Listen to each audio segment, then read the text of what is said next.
वो है Indian banking system. हमारी इंडियन इकोनॉमी में बैंकिंग का स्ट्रक्चर कैसा है और टाइप्स ऑफ बैंक्स कौन कौन से यहाँ पर हैं उसके बारे में आज हम जानेंगे, समझेंगे। देखिए, सबसे पहला जो हमें पॉइंट समझने की जरूरत है वो ये है कि इंडियन इकोनॉमी में जो मेन बैंक है, जो सेंट्रल बैंक है, जो इंडिया के अंदर आने वाले सारे बैंक्स को कंट्रोल करता है और सुपरवाइज करता है और गवर्नमेंट को भी उसके फाइनेंशियल ट्रांजैक्शंस के लिए फाइनेंशियल असिस्टेंस देता है, वो है RBI. RBI means reserve bank of India, या फिर हम इसे इंडिया का सेंट्रल बैंक भी बोल सकते हैं। This is the main supervising and controlling bank of our economy. RBI के अंदर दो तरह के बैंक्स आते हैं जिन्हें कंट्रोल करता है। पहला है शेड्यूल्ड बैंक्स और दूसरी कैटेगरी है नॉन शेड्यूल्ड बैंक्स। ओके, ये दो कैटेगरीज हैं मेन बैंक्स की। शेड्यूल्ड बैंक्स कौन से होते हैं? शेड्यूल्ड बैंक्स वो बैंक्स हैं which are established under the banking and regulation act 1965। Scheduled banks वो बैंक्स हैं जो बैंकिंग और रेगुलेशन एक्ट की सारी नॉर्म्स को फुलफिल करते हैं, इस एक्ट के अंदर रजिस्टर्ड हैं और जिनका working capital is more than 5 lakh rupees. ये शेड्यूल्ड बैंक्स हैं। नॉन शेड्यूल्ड बैंक्स वो हैं which are not registered under the banking and regulation act 1965 and जिनका वर्किंग कैपिटल 5 लाख रुपीज से कम है। तो ये दो मेन कैटेगरीज हो गई बैंक्स की, scheduled banks and non scheduled banks. Scheduled banks are those banks which fulfill the norms and conditions of the Banking Regulation Act 1965 and whose working capital is more than 5 lakh rupees. Non-scheduled banks are those banks which do not satisfy the norms and conditions of the Banking and Regulations Act 1965 and whose working capital is less than 5 lakh rupees. Okay, अब scheduled banks भी आगे further categorise हो सकते हैं। Scheduled banks और कितने तरह के होते हैं? देखिए, इसमें हमारे आते हैं कमर्शियल बैंक्स,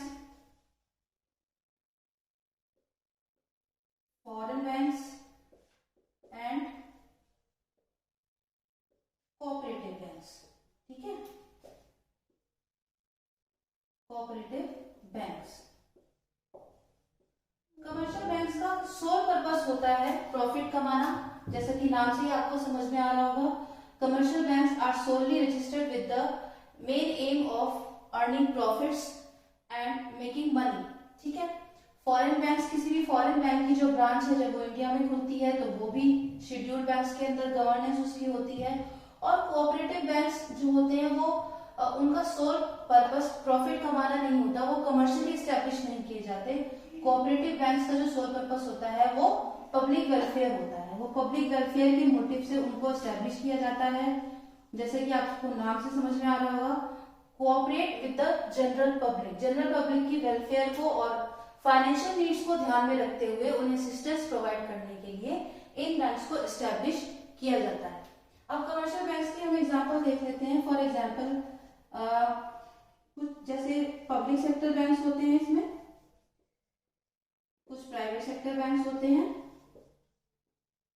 जो प्राइवेट इंडिविजुअल्स या प्राइवेट फर्म्स उनको ओन करती हैं, ये इनको गवर्नमेंट ओन करती है। पब्लिक सेक्टर बैंक्स में for example you very well know SBI, PNB, bank of Baroda and so on, endless list है। प्राइवेट सेक्टर बैंक्स में for example ICICI bank, Axis bank etcetera.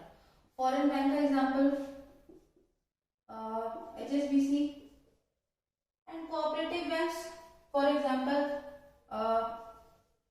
Maharashtra bank, rural bank. ठीक है, तो ये हमारा main structure है जो बैंकिंग का स्ट्रक्चर है। ये कैटेगरीज हैं बैंक्स की, scheduled banks, non scheduled banks. I hope आपको समझ में आ गया होगा। और ये है इनकी सब categories. Commercial banks which are solely registered and made with the aim of earning profits and making money, and they are commercially जो इनकी कमर्शियल एक्टिविटीज होती है वो ज्यादा होती हैं, पब्लिक को पैसा लैंड करना, उस पर इंटरेस्ट अर्न करना। फॉरेन बैंक, किसी भी फॉरेन बैंक का ब्रांच यहाँ पर है, जो उनकी जो अथॉरिटी होती है, जो कंट्रोलिंग पावर होती है, वो आरबीआई के पास होती है। कोऑपरेटिव बैंक्स, जो पब्लिक वेलफेयर को ध्यान में रखते हुए जिनका रजिस्ट्रेशन किया जाता है और जिनका सोल पर्पस प्रॉफिट कमाना नहीं होता बल्कि लोगों की मदद करना होता है। ठीक है, तो ये हमारा जो मेन बैंकिंग स्ट्रक्चर है वो इंडिया में ऐसा होता है, और इन सारे ही बैंक्स को कंट्रोल करने वाला और मैनेज करने वाला, सुपरवाइज करने वाला जो सबसे मेन बैंक है, जो सेंट्रल बैंक है, जो पूरी कंट्री के सारे बैंक्स को कंट्रोल करता है, सुपरवाइज करता है, उसे हम कहते हैं RBI. RBI means reserve bank of India और द सेंट्रल बैंक। ओके, तो हमने देखा कि इंडिया में कितने तरह के बैंक्स होते हैं, हमने अच्छी तरह से उनकी सब कैटेगरीज को डिस्कस कर लिया है। आई होप आपको टाइप्स ऑफ बैंक समझ में आ गया होगा। उसको समझने से पहले हमने सबसे पहले जो बात की थी वो आरबीआई के बारे में बात की थी। हमने देखा था कि आरबीआई जो है वो सेंट्रल बैंक है इंडिया का और सारे बैंक्स को वही कंट्रोल करता है। अब हम देख लेते हैं कि आरबीआई के फंक्शंस क्या क्या होते हैं। अगर आरबीआई नहीं है इंडिया में तो एक सेंट्रल गवर्निंग अथॉरिटी के बिना बैंक्स कैसे काम करेंगे। बैंक्स को भी कोई कंट्रोल करने वाला होना चाहिए और गवर्नमेंट को भी कोई फाइनेंशियल असिस्टेंस देने वाला होना चाहिए। तो ये जो अथॉरिटी है, ये जो फंक्शन है, ये कौन परफॉर्म करता है?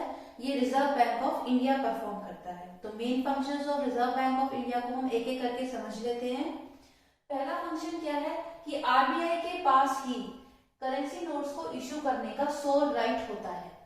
इंडिया में जितने भी करेंसी नोट्स प्रिंट होते हैं और इश्यू होते हैं, उसको प्रिंट करने की, इश्यू करने की अथॉरिटी और उसकी डिसीजन मेकिंग पावर की कितनी करेंसी फ्लो करेगी इकोनॉमी के अंदर, कितनी लिक्विडिटी का बैलेंस हमको मेंटेन करना है इकोनॉमी के अंदर, वो सारी की सारी जिम्मेदारी वो किसकी होती है? वो रिजर्व बैंक ऑफ इंडिया की जिम्मेदारी है।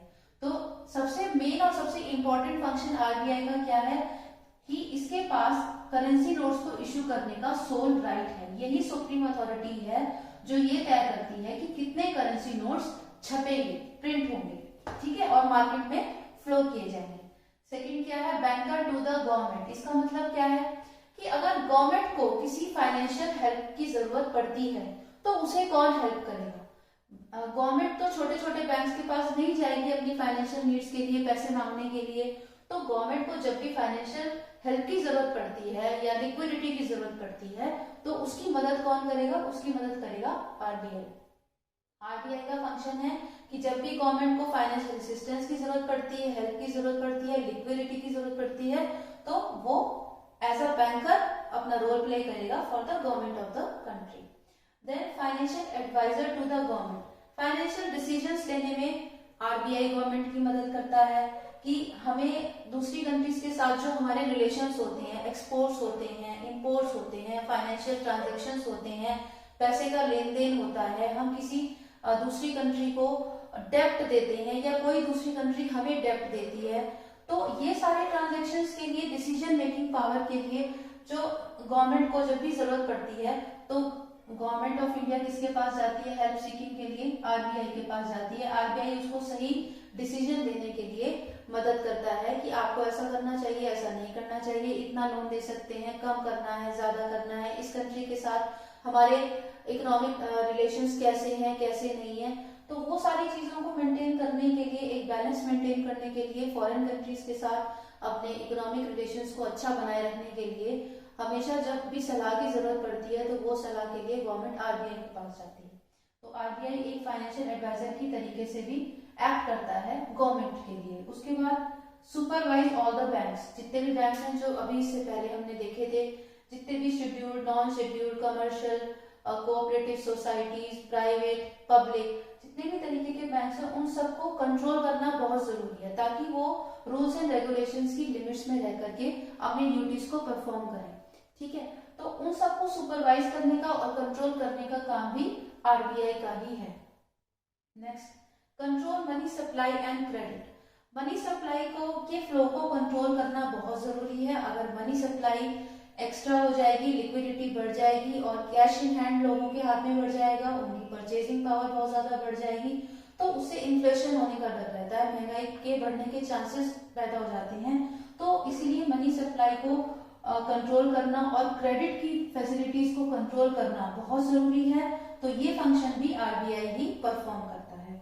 उसके बाद मेंटेन एफईआर। एफईआर का मतलब क्या होता है? Foreign exchange reserves. देखिए आजकल की ग्लोबलाइजेशन के टाइम में जब कभी भी थर्ड वर्ल्ड वॉर हो सकता है, तो अपनी डिफेंस की रिक्वायरमेंट्स को पूरा करने के लिए या इंटरनेशनल फ्रंट पे हमेशा स्टेबलाइज रहने के लिए कभी भी हमें लिक्विडिटी की जरूरत पड़ सकती है। ठीक है, तो उसके लिए हमारे पास सफिशिएंट फॉरेन एक्सचेंज रिजर्व्स होने चाहिए। सपोज हमें कोई डिफेंस इक्विपमेंट्स खरीदने हैं, कोई नई टेक्नोलॉजी इंपोर्ट करनी है दूसरी कंट्री से, जैसे आपने देखा ही होगा अभी रिसेंटली इंडियन गवर्नमेंट ने ये डिसीजंस लिए हैं कि हम अपनी डिफेंस सर्विसेज को और स्टेबलाइज करेंगे और मजबूत करेंगे। तो उसके लिए हम टाइम टाइम पे बाहर से गन्स खरीदते हैं, प्लेन्स खरीदते हैं, एयरक्राफ्ट खरीदते हैं और भी बहुत सारी एडवांस टेक्नोलॉजीज जो हमारे पास नहीं है वो हमें इंपोर्ट करनी पड़ती है। तो उन सब चीजों की परचेजिंग करने के लिए भी हमें टाइम टाइम पे लिक्विडिटी की और फॉरेन एक्सचेंज रिजर्व की जरूरत पड़ती है। तो उसे मेंटेन करके चल के रखना हमारे लिए बहुत जरूरी है। तो ये फंक्शन भी कौन परफॉर्म करता है? आरबीआई परफॉर्म करता है। तो ये सारे जो है ये मेन फंक्शंस हैं रिजर्व बैंक ऑफ इंडिया के। देखिए हमने समझ लिया बैंक्स कैसे काम करते हैं, हमने समझ लिया आरबीआई इनको कंट्रोल कैसे करता है। अब बैंक्स की जो वर्किंग मैकेनिज्म है हम उसको डिस्कस कर लेते हैं। सपोज कोई भी एक आप बैंक ले लीजिए, फॉर एग्जांपल आपने एसबीआई ले लिया, देयर इज अ बैंक। ठीक है, नॉर्मल पब्लिक बैंक में अपना पैसा डालती है, डिपॉजिट करती है, किसी भी फॉर्म में वो अपनी सेविंग्स को या फिक्स डिपॉजिट्स के तौर पे जो कस्टमर है वो बैंक में अपना पैसा डिपॉजिट करता है।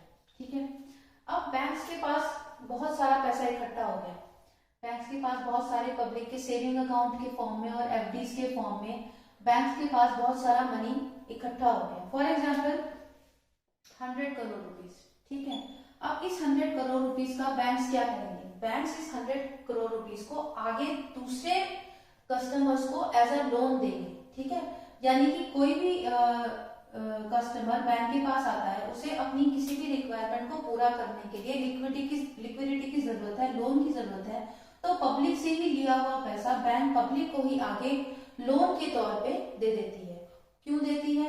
इस लोन पे बैंक पब्लिक से क्या लेता है? इंटरेस्ट लेता है। ठीक है, ये इंटरेस्ट क्या है? यही है बैंक की इनकम। इस इनकम का बैंक यूज कैसे करेगा? अपने डेली एक्सपेंसेस को मीट करने के लिए, अपने एम्प्लॉयज को सैलरी देने के लिए, अपने खर्चों को पूरा करने के लिए। बैंक को क्या फायदा लोन देके? बैंक को क्या फायदा है? बैंक को उस लोन के बदले में पब्लिक से मिलता है इंटरेस्ट। इस इंटरेस्ट का यूज बैंक किस लिए करता है?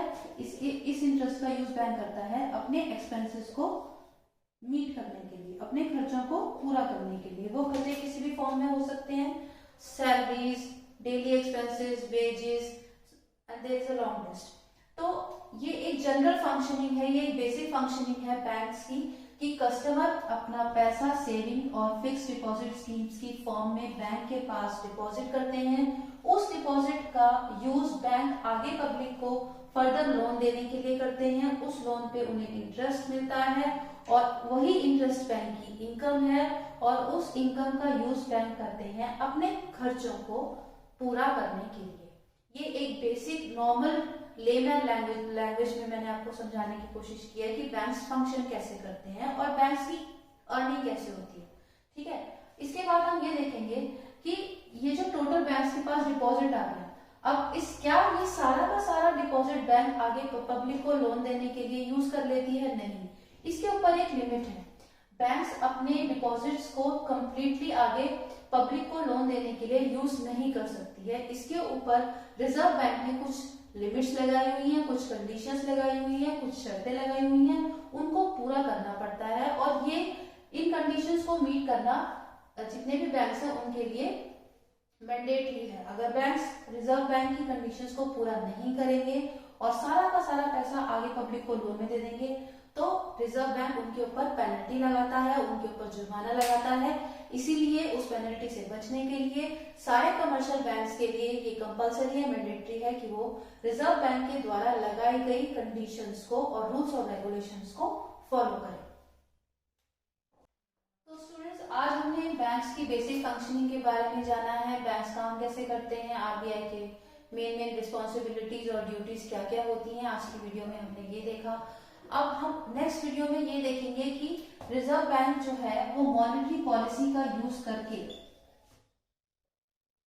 कैसे लिक्विडिटी को और मनी सप्लाई को इकोनॉमी के अंदर कंट्रोल करता है और उसके लिए वो किन किन टूल्स की मदद लेता है। ये टूल्स कौन कौन से होते हैं? Cash reserve ratio, statutory liquid ratio, repo rate and reverse repo rate. ठीक है, तो नेक्स्ट वीडियो में हम लोग डिस्कस करेंगे tools of monetary policy used by RBI to control liquidity in the economy. Hope आप सबको आज की वीडियो पसंद आई होगी, अच्छी लगी होगी। अगर आपको ये टॉपिक्स अच्छे से समझ में आए हैं तो please like and subscribe to my channel. Thank you.